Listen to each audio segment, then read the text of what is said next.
Hello everyone. So guys, आपके लिए आज का जो ये सेशन है बहुत ज़्यादा इंपॉर्टेंट होने वाला है, क्योंकि आज तुमको मिलने वाला है 10th में टॉपर बनने के लिए टिप्स। और हमारे साथ है अंशुमन, जो कि एक कॉलेज स्टूडेंट हैं जिन्होंने अपनी स्कूलिंग क्या कंप्लीट कर ली है। तो जिस बच्चे ने स्कूलिंग का पूरा दौर कंप्लीट कर लिया है, तो मुझे लगता है कि वो तुमको एक अपना अच्छा गाइडेंस दे सकता है, जहाँ से तुम अपने एक एवरेज बच्चे से भी क्या टॉपर बन सकते हो। तो अंशुमन, सबसे पहले ये बताओ कि जैसे जो भी बच्चे 10th की प्रिपरेशन कर रहे हैं आईसीएसई बोर्ड में, तो सबसे पहले उनको अपने बोर्ड एग्जाम में 98% का जो परसेंट है या 90% है, जैसे ऐसे टारगेट बच्चे होते हैं, तो इसके लिए उसको क्या करना चाहिए? पहले तो उसको अपना माइंडसेट, जैसे एवरेज बच्चे होते हैं तो वो उतना सोचते हैं कि हम इंजॉय करें और वो सब करें, पढ़ने में मतलब केवल पास हो जाए, ये माइंडसेट रहता है नॉर्मल बच्चे का। तो बेसिकली उसको पहले ये अपना ये माइंडसेट उसको चेंज करने की ज़रूरत है और अपने एग्ज़ाम के अकॉर्डिंग पढ़ने की ज़रूरत है, क्योंकि एग्ज़ाम में जिस तरीके के क्वेश्चन आते हैं केवल उतना ही पढ़ें, ये नहीं कि हमें पूरा सिलेबस ख़त्म करना है या उतना पूरा पढ़ना है। तो ज़्यादा पढ़ने का भी मतलब उतना प्रेशर नहीं है कि बच्चे को ज़्यादा हमें मेहनत करनी पड़ेगी, केवल उतना ही करें कि जितना क्वेश्चन एग्ज़ाम में पूछा जाता है, बस। तो बच्चों देखो, सबसे पहले जैसे उन्होंने बताया कि आप क्या करें, जो एग्जाम में पूछा जाता है उस पर फोकस करें। देखो, मोस्टली बच्चे क्या करते हैं कि 2 बुक ले ली, 3 बुक ले ली, 4 बुक ले ली एक ही सब्जेक्ट की, वो बहुत ज़्यादा पढ़ते हैं, लेकिन उनके मार्क्स बहुत ज़्यादा नहीं आते। क्यों नहीं आते? क्योंकि वो बहुत ज़्यादा कंटेंट फोकस कर रहे हैं। तो लिमिटेड कंटेंट पढ़िए और अपने सिलेबस के अकॉर्डिंग पढ़िए, जैसा उन्होंने बोला। तो सिलेबस को फॉलो करिए और ये भी चेक करिए कि कौन कौन से क्वेश्चन होते हैं जो लास्ट ईयर पूछे जाते हैं। तो उसके लिए आप क्या कर सकते हो, क्वेश्चन बैंक को फॉलो कर सकते हो। तो क्वेश्चन बैंक के जो बेस्ट लिंक हैं वो मैं आपको प्रोवाइड कर दूंगा डिस्क्रिप्शन बॉक्स, तो वहां जाकर आप क्या परचेज कर सकते हैं।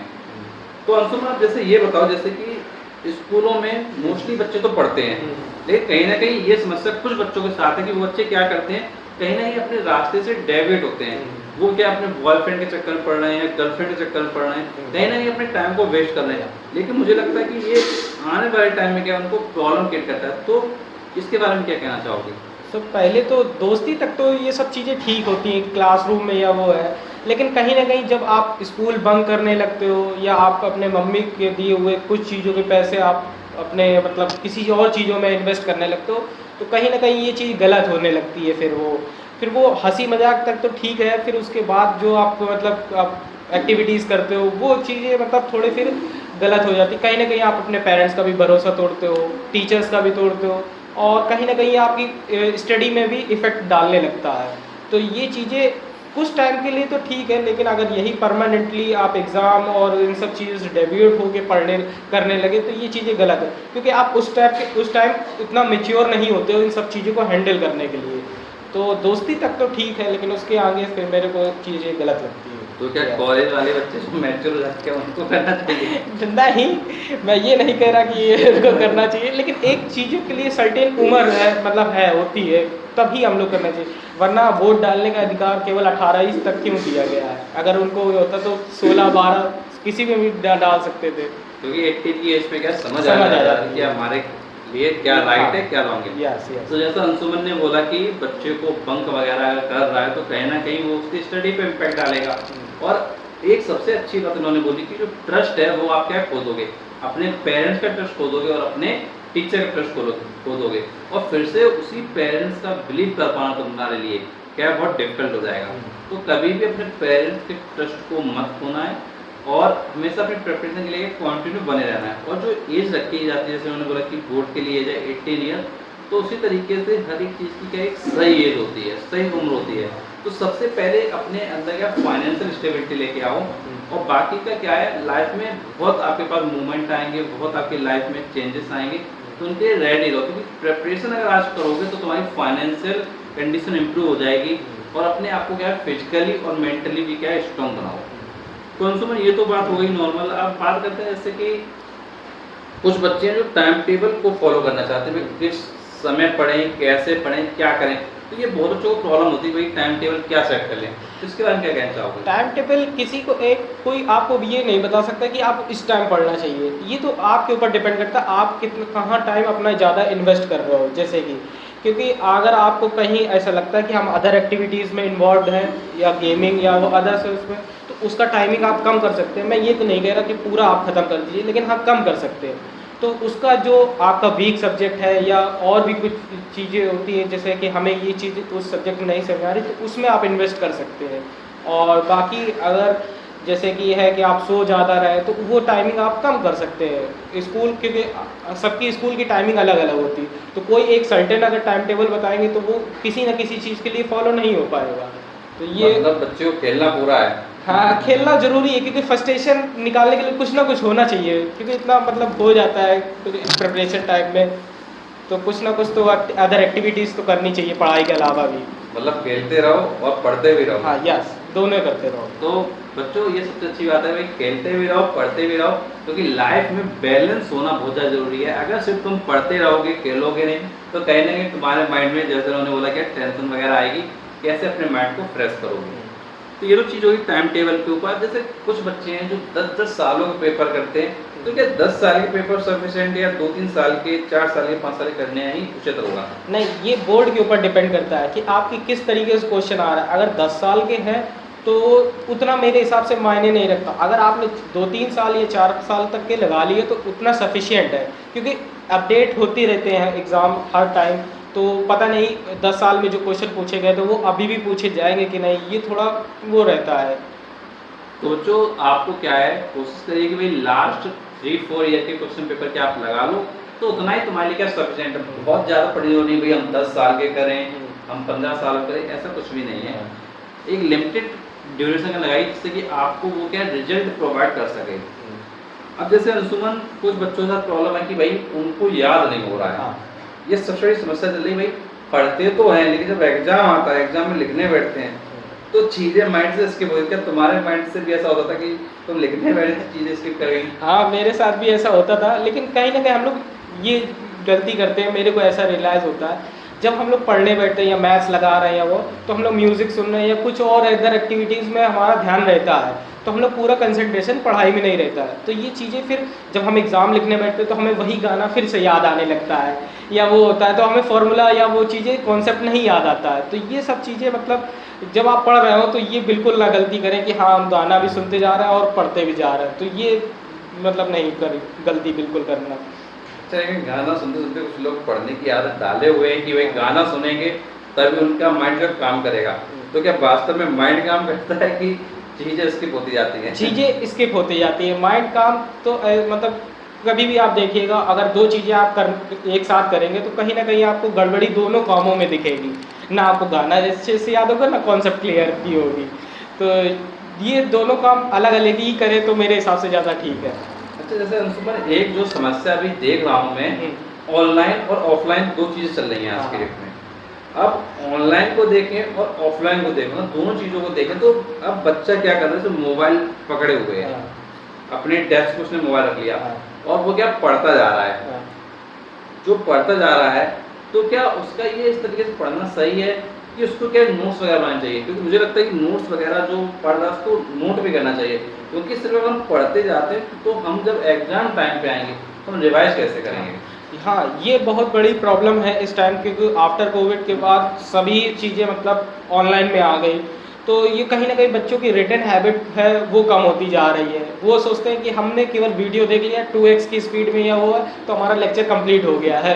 तो ये चीज़ें गलती बिल्कुल ना करें कि हाँ, हम नोट्स ना बना रहे हैं, या क्योंकि फिर आपको सर्टेन टाइम में आपको एग्ज़ाम भी लिखना है 3 घंटे का टाइम, फिर आपको टाइम वो कम पड़ेगा, तो आप क्वेश्चन पेपर भी पूरा अटेम्प्ट नहीं कर पाओगे। तो ये सब चीज़ें मतलब आ जाएंगी आपके मतलब कमियों में कि हाँ, हमें लिखने की प्रैक्टिस हैबिट भी छूट गई, और जो चीज़ें हमने देखी थी स्पीड में वो भी हम भूल गए। तो ये चीज़ें प्रॉब्लम फेस होती हैं, मतलब करते हैं बच्चे। तो ये गलतियाँ तो बिल्कुल ना दोहराएं। अब जैसे अंशुमन, जैसे मान लो कोई बच्चा है जो कि तैयारी करने में लगा हुआ है, तो क्या उसके लिए यूट्यूब से पढ़ना ही सफिशिएंट होगा या उसको किसी कोर्स में एनरोल करना ज़्यादा बेटर होगा? कौन सी चीज़ ज़्यादा बेटर होगी उस बच्चे के लिए? मेरे हिसाब से यूट्यूब में अगर आपको पूरा सर्टेन कोर्स मिल जाता है कि उसमें और भी चीज़ें नहीं है, तो आप ठीक है यूट्यूब से पढ़ सकते हो। वरना अगर आपको जैसे और भी चीज़ें कि वो बीच बीच में स्ट्रेटजी बताने लगते हैं या और भी टाइम टेबल या और भी चीज़ें, तो ये चीज़ें कहीं ना कहीं डिस्ट्रैक्ट करती हैं बच्चों को, क्योंकि हमें पढ़ना है, उस टाइम हमारा उतना ही लिमिटेड है, एक दिन में जितना भी हमें घंटे अपने स्टडी को देना है। लेकिन अंशुमन, अगर स्ट्रेटजी बच्चे को नहीं बताएंगे तो बच्चा गाइड कैसे होगा? हाँ, ये भी सही है कि मतलब ये कुछ उसमें ठीक है, लेकिन हमने अभी मतलब देखते हैं बच्चे जो फेसिंग करते हैं कि अलग अलग टीचर्स पढ़ते हैं, तो अलग अलग टीचर अलग अलग अपना पॉइंट ऑफ व्यू रखते हैं, तो बच्चा कहीं ना कहीं डाइवर्स हो जाता है कि किसकी मैं सुनूं, किस टीचर की। तो ये चीज़ें प्रॉब्लम आती है मेरे तो साथ। तुम्हारे कहने का मतलब है कि कुछ लिमिटेड टीचर को ही फॉलो करें, या, एक, हाँ, दो या तीन मैक्सिमम। 3 मैक्सिमम। तो बच्चों, आप लोग एक लिमिटेड टीचर्स को ही फॉलो करिए, और अगर आपको यूट्यूब पे लगता है कि कंटेंट पूरा मिल रहा है तो यूट्यूब पे कंटेंट से पढ़िए। अदरवाइज आप किसी भी टीचर के क्या कोर्स बाई कर सकते हैं, बिकॉज ऑनलाइन बहुत सारे प्लेटफॉर्म है जहाँ से आप कोर्स बाई कर सकते हैं। तो अंशुमन, ये तो कोर्स की बात हो गई। अब जैसे कोई बच्चा है, उसका जो टारगेट है कि भाई 90% लाना है, हाँ। लेकिन कई बार क्या होता है कि भाई स्कूल हम जा रहे हैं, लेकिन स्कूल में एक प्रेशर होता है कि भाई कॉपी बनाओ। हाँ। ये बहुत के साथ प्रॉब्लम है, भाई कॉपी बनाओ, और एक प्रेशर होता है भाई 70% अटेंडेंस का। हाँ। तो क्या कॉपी उस बच्चे को अगर बनाना है तो क्या जरूरी कि वो सजा सजा के बनाए? नहीं, ये ज़रूरी नहीं है, क्योंकि आप जैसे कॉपी क्या है कि आप जैसे अपनी नोट्स की कॉपी भी जैसे बनाते हो वैसे ही आप उसको भी चेक करा सकते हो, देख, क्योंकि आपका कंटेंट तो सेम ही है, चाहे नोट्स की कॉपी हो चाहे क्लास वर्क कॉपी हो। तो आप अगर अगर बच्चों का कहना ये होता है कि टाइम वेस्ट हो रहा है इस चीज़ में, कि हम लिखेंगे बार बार तो टाइम वेस्ट होगा, बार बार स्कूल की कॉपी तो बनानी पड़ेगी। आप स्कूल की कॉपी ही में नोट्स बनाइए ना, मतलब तो क्यों अलग कॉपी बना रहे हैं? जो मतलब टीचर पढ़ाता जा रहा है उसको अलग लिखिए, और बीच के पन्ने के बाद आप अपना नोट्स भी बनाइए, तो जो इम्पोर्टेंट होगा वो एक ही कॉपी में रहेगा, आपको अलग अलग नहीं जाना पड़ेगा। ये चीज़ें मैंने भी फेस की है कि हाँ, बहुत ज़्यादा टाइम वेस्ट होता है कॉपी लिखने में, असाइनमेंट लिखने में, तो ये चीज़ें तो फेस करनी ही पड़ेंगी सबको मतलब। लेकिन आप ये कर सकते हैं कि एक ही कॉपी में दोनों काम कर सकते हैं। अच्छा, जैसे जो प्रैक्टिकल के मार्क्स होते हैं, जैसे आईसीएसई बोर्ड में क्या है, 80 का थ्योरी होता है हाँ। और 20 मार्क्स का इंटरनल होते हैं। हाँ। तो जैसे जो प्रैक्टिकल के मार्क्स होते हैं, जो इंटरनल असेसमेंट के मार्क्स होते हैं, वो ऑलमोस्ट लगभग सभी को पूरे मिल जाते हैं कि नहीं? हाँ, ये मिल तो जाते हैं, क्योंकि अगर आप स्टडी थ्योरी में अच्छे हैं तो प्रैक्टिकल में आपको अपने आप ऑब्वियस सी बात है मिल जाएंगे नंबर पूरे में पूरे, क्योंकि जब आपने थ्योरी में पेपर में आपने अच्छा किया है तो प्रैक्टिकल में ऑब्वियस सी बात है आप अच्छा करेंगे ही। अगर आपने ये भी लेकिन- होता है ना, बच्चे अगर सोचते हैं कि हमने तो प्रैक्टिकल बहुत अच्छा किया था तो हमें पूरे में पूरे नहीं मिले, क्योंकि उन्होंने थ्योरी में उतना अच्छा नहीं किया, तो एग्जामिनर आपको कहाँ से प्रैक्टिकल में पूरे अच्छे मार्क्स। लेकिन ये मार्क्स तो क्या पहले ही दे दिए जाते हैं ना भाई, बोर्ड एग्जाम जो होता है उससे पहले ही मार्क्स दे दिए जाते हैं ना, क्योंकि जो प्रैक्टिकल होगा वो तो पहले ही हो जाते हाँ, हैं। लेकिन ये डिपेंड करता है आपके प्री बोर्ड के मार्क्स के बेसिस में। अगर आपने प्री बोर्ड में अच्छा किया होगा तो एग्जामिनर भी सोचेगा ये बोर्ड में भी अच्छा करेगा, तो इस वजह से वो पहले ही आपको नंबर दे देते हैं। तो बच्चों, यहाँ से आपको एक बहुत अच्छी सीख मिलती है कि आपका जो हाफ ईयरली है, आपका जो फर्स्ट प्री बोर्ड है, आपका जो सेकंड प्री बोर्ड है, उसमें आपको बहुत अच्छे से करना है, क्योंकि अगर बहुत अच्छे से करोगे तो तुम्हारे जो 20 और 20 मार्क्स मिलते हैं इंटरनल असेसमेंट के, तो वो आपको फुल मार्क्स मिल जाएंगे, तो वो आपके लिए एक पॉजिटिव स्टेप होगा। तो इसलिए क्या है, तुमको अगर फिजिक्स में प्रॉब्लम है, केमिस्ट्री में प्रॉब्लम है, किसी अदर सब्जेक्ट में प्रॉब्लम है, तो मैंने तुम्हारे लिए अदर सब्जेक्ट की क्या है सेपरेट प्लेलिस्ट बना रखी है। तो प्लेलिस्ट में जाकर तुम क्या है सारे वीडियोस को देख के अपने उस सब्जेक्ट को इम्प्रूव कर सकते हो। अगर तुमको लगता है फिजिक्स में प्रॉब्लम तो सिर्फ फिजिक्स का देखो, अगर तुमको लगता है केमिस्ट्री में प्रॉब्लम सिर्फ केमिस्ट्री का देखो, अगर तुमको लगता है भाई प्रॉब्लम नहीं हो रही फिर तो बिल्कुल देखने की जरूरत नहीं है। अपने टाइम को बिल्कुल भी वेस्ट नहीं करना है, तो वीडियो देखना तभी आपके लिए इम्पोर्टेंट है जब आप उससे क्या सीखेंगे। आपको अपना टाइम का बिल्कुल भी वेस्ट नहीं करना है। तो ये प्रैक्टिकल की बात हो गई। अब अंशुमन, कुछ और आप जोड़ना चाहोगे बच्चों के लिए कि वो क्या करें, किस तरीके से अपनी चीज़ों को मैनेज कर सकते हैं, क्या कुछ बोलना चाहोगे? हाँ, जैसे कि 10th क्लास है तो ये 10th क्लास बड़ी अच्छी क्लास होती है मेरे हिसाब से स्कूल लाइफ की, क्योंकि इसमें बहुत सारी मेमोरीज भी बनती हैं। और क्योंकि 10th के बाद कई बच्चे होते हैं, कई दोस्त होते हैं, ग्रुप्स में डिवाइड हो जाते हैं अलग अलग, क्योंकि 10th तक एक ग्रुप रहता है कि फ्रेंड्स फॉर एवर टाइप का और फिर लेकिन अलग अलग स्ट्रीम की वजह से वो अलग हो जाते हैं और फिर उनसे कहीं ना कहीं कांटेक्ट छूटता जाता है। तो 10th क्लास को एंजॉय भी खूब करें, कि ऐसा नहीं कि प्रेशर तो होता ही है, सबके गार्जियंस कहते हैं कि अच्छे कर लो उसके बाद लाइफ अच्छी है, लेकिन उसके बाद ही असल लाइफ शुरू होती है, मेरा सोचना ये है। तो अभी जो है जिस स्टेज में हो वहाँ एंजॉय कर लो, कि ऐसा नहीं कि पढ़ाई को छोड़ के पूरा एंजॉयमेंट में ही लग जाओ, लेकिन पढ़ाई भी करनी है। लेकिन कहीं ना कहीं क्लास के हर मोमेंट जैसे आते हैं गेम्स वगैरह के या टीचर्स डे और भी कई सारे इवेंट, तो उसको बिल्कुल भरपूर एंजॉय करना है, उसमें प्रेशर में नहीं लेना कि इस साल हमारा बोर्ड है तो हम ये नहीं करेंगे। तो अंशुमन, एक चीज़ जैसे हम प्रेशर की बात कर रहे हैं, तो प्रेशर की एक मैं बात मैं शेयर करना चाहूँगा कि हाँ। मैंने अभी लास्ट में एक वीडियो डाला था जहाँ पे राजस्थान बोर्ड की एक लड़की थी जिसने सुसाइड कर लिया था बोर्ड एग्जाम की वजह से, क्योंकि वो अच्छा परसेंट नहीं ला पा रही थी, जो मम्मी पापा की जो एक्सपेक्टेशन थी वो पूरा नहीं कर पा रही थी। तो क्या पेरेंट्स को अपनी एक्सपेक्टेशन बच्चे पर डालनी चाहिए या नहीं? नहीं, ये मेरे को तो बिल्कुल गलत लगता है कि अगर आप अपनी एक्सपेक्टेशन किसी दूसरे में डाल लो या आपका इवन बच्चा ही क्यों ना हो, क्योंकि सबका अलग अलग पोटेंशियल होता है, किसी का जल्दी चीज़ें समझने का पोटेंशियल होता है, किसी को थोड़ा देर में समझ आता है। तो ऐसा तो नहीं है कि सभी चीज़ें सबको आती हैं, ऐसा तो बिल्कुल भी नहीं होता है। तो हम कहीं ना कहीं उसके लिए प्रयास कर सकते हैं, अगर नहीं आया तो इसका मतलब ये नहीं कि हमारी ज़िंदगी रुक जाएगी, अगर नहीं हुआ तो उसके लिए हम आगे 11th है 12th है हम उसमें मेहनत करेंगे। अच्छा, ये बताओ कि जो कम परसेंट है, क्या वो कुछ मैटर करता है क्या आने वाले लाइफ में? मेरे हिसाब से तो बिल्कुल नहीं करता है, क्योंकि कम परसेंट वाले भी वही सेम तैयारी करते हैं कॉलेज या उसकी, अब तो CUT जैसे एग्ज़ाम आ गए तो परसेंट का कोई वही मतलब नहीं है। अगर आपने 55% भी है या 96 भी पर है तब भी आप दोनों ही CUT का एग्ज़ाम दे सकते हैं, तो ये तो कुछ मैटर नहीं करते हैं। बस ये होता है आपकी प्रोफाइल अच्छी हो जाती है कि आप कहीं पे भी जाएंगे किसी भी कॉलेज में दिखाएंगे तो आपको लगे कि हाँ बच्चा सीरियस रहा है पढ़ाई के लिए, तो बस इतना ही मैटर करता है, इससे ज़्यादा कुछ नहीं। और थोड़ा जॉब में भी मतलब जॉब में भी बस थोड़ा हाँ, इजी हो जाता है easy कि हो जाता है। दो बच्चे बैठे हुए 96% वाला 55% हाँ। वाला, तो 96% वाले चांसेस ज़्यादा हो हो जाए। बस इतना मैटर करता है। तो बेटा आपको ये ध्यान रखना है कि परसेंटेज ज़्यादा लाना है, मार्क्स मैटर करते नहीं, इसका मतलब ये नहीं कि तुम कम परसेंट के लिए मैथ कर रहे हो। हाँ। देखो वो एक बच्चा जो नहीं कर पाया इन केस, तो वो क्या है आगे अच्छा कर सकता है, लेकिन अभी तुमको जो फोकस करना है वो फोकस करना है कि भाई मेरा 90% से ज़्यादा आ जाए, अभी इस चीज़ में फोकस करने की जरूरत है। अगर इनकेस नहीं भी आता तो कोई बहुत ज़्यादा घबराने की बात नहीं है, बिकॉज बहुत सारे बच्चे होते हैं जो क्या है अपना जो है सिर्फ 70% 80% लाकर बहुत अच्छा कर लेते हैं, लेकिन ये डिपेंड करता है कि आने वाले टाइम में आप कितना और मेहनत करने के लिए रेडी हैं।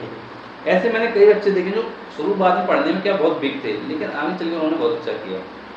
तो ये डिपेंड करेगा कि आप आने वाले टाइम में, आने वाले फ्यूचर में किस टाइप से मेहनत को करते हैं। तो अंशुमन एक चीज़ ये बताओ कि कोई बच्चा अगर एवरेज है, पढ़ाई में वीक वगैरह है, हाँ। तो अब उसको क्या करें कि वो जो है बिल्कुल एकदम टॉपर की लिस्ट में आने के लिए जरूर तैयार हो जाए, कुछ शॉर्ट में बताओ।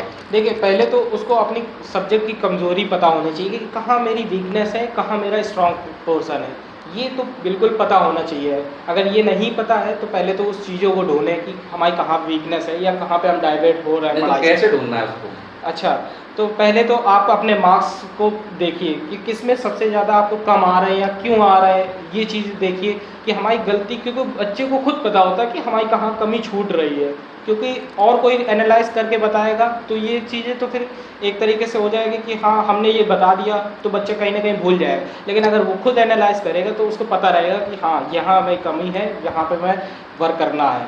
ये खुद बच्चे इंडिविजुअल बच्चे की चॉइस हो, मतलब उसमें हो जाएगा कि हाँ हमें इसमें वर्क करना है। और जो वीक सब्जेक्ट है या मतलब वीक एरिया है, कॉन्सेप्ट है, उसमें ज़्यादा वर्क करें। अगर उसमें वर्क कर लिया और जो आपका स्ट्रांग है उसमें थोड़ा सा किया तो आप बिल्कुल टॉपर की लिस्ट में आ सकते हैं। तो बच्चों जैसे इन्होंने बोला कि अपने वीक सब्जेक्ट पे तुमको क्या फोकस करना है, वीक पॉइंट फोकस करना है, तो आप उस लिए उसके फील्ड में आ सकते हैं, टॉपर के फील्ड में। तो बच्चों मैं तुमको ये सजेस्ट करूंगा कि अगर तुमको जैसे किसी सब्जेक्ट में वीक हो तो ये पता करना है, तो इसके लिए तुम्हारा होता है टेस्ट। तो जो स्कूल के हाफ ईयरली हैं, प्री बोर्ड्स हैं, इन एग्जाम को आपको देना है। इन एग्जाम को ये सोच के नहीं देना है कि भाई ये तो फाइनल वाले डिसाइड होंगे, बेटा फाइनल वाले डिसाइड होंगे, बट अगर तुम बोर्ड के जो पेपर होते हैं सिर्फ उसको दोगे और जो प्री बोर्ड हाफ ईयरली नहीं दोगे तो वहाँ से आपको अपनी कमजोरियाँ पता नहीं चलेंगी। ऐसा कई बार होता है कि कुछ क्वेश्चन हमारे हाफ ईयरली वाले, कुछ क्वेश्चन हमारे प्री बोर्ड वाले सेम टू सेम हमारे क्या बोर्ड में आ जाते हैं, ऐसा कई बार होता है। तो इसलिए तुमको पेपर जरूर देना चाहिए, पेपर से घबराना चाहिए। और एक चीज़ ये भी ध्यान रखो कि जो स्कूलों में जो मार्किंग होती है वो हमेशा बोर्ड एग्जाम की मार्किंग के कंपेरिजन में काफ़ी टफ होती है। तो क्या ये बिल्कुल सच है? हाँ ये बिल्कुल सच है, क्योंकि प्री बोर्ड की मार्किंग बहुत टफ होती है और थोड़ा बोर्ड एग्जामिनेशन में थोड़ा लाइट हो जाती है, क्योंकि तो आपको स्टेप मार्किंग वगैरह सब भी मिल जाता है। तो बेटा अगर हाफ ईयरली में और प्री बोर्ड मार्क्स कम आ रहे हैं तो घबराने की ज़रूरत नहीं है, बल्कि अपनी प्रिपरेशन को कंटिन्यू करने की ज़रूरत है। क्योंकि अगर तुम डर जाओगे, घबरा जाओगे, तो तुम अपना फाइनल बोर्ड बेकार कर लोगे। तो ये टेंशन नहीं लेना है। ये चीज़ तुमको यूट्यूब पे बहुत ही कम टीचर होंगे जो तुमको बताएंगे, लेकिन मैं तुमको ये चीज़ बिल्कुल रियल बता रहा हूँ कि जो हाफ ईयरली की जो मार्किंग होती है, जो प्री बोर्ड की मार्किंग होती है, वो आपके बोर्ड एग्जाम से टफ होती है। इसलिए टेंशन नहीं लेना है, अपनी प्रिपरेशन में लगे रहना है। और जो अपने आप को तुमको जज करना है, तो उसको जज करने के लिए जो प्रीवियस ईयर के पेपर हैं उनको आप क्या जरूर करें, और 3 से 4 साल के पेपर कर लो, बस सफिशिएंट है। तो 4-5 सेट लगा लोगे तो उसमें तुम्हारा क्या काम चल जाएगा। और ये 4-5 सेट सिर्फ एक सब्जेक्ट में नहीं करना है, ऑल सब्जेक्ट्स में करना है, तो तुम्हारे मार्क्स तुमको काफ़ी अच्छे दिखाई देंगे। और जैसा मैंने तुमको बताया, किसी भी सब्जेक्ट में प्रॉब्लम है तो प्लेलिस्ट है तुम्हारे पास, प्लेलिस्ट में जाकर हर एक सब्जेक्ट की अलग अलग प्लेलिस्ट मिलेगी, वहाँ से अपनी तैयारी कर सकते हो। और कुछ भी पूछना चाहते हो तो नीचे कमेंट बॉक्स में कमेंट करके पूछ सकते हो। और अंशुमन ने आपको बहुत अच्छी इन्फॉर्मेशन दी, तो थोड़ा अंशुमन के बारे में भी कुछ अच्छा कमेंट बॉक्स में लिखें। आपको अंशुमन ने जो गाइडेंस दिया वो आपको कैसा लगा, अपनी राय कमेंट बॉक्स में जरूर दें। और thank you Anshuman, Thank you, आप sir. यहाँ आए और आपने पूरी जानकारी बच्चों को प्रोवाइड की। Thank you so much. Thank you sir.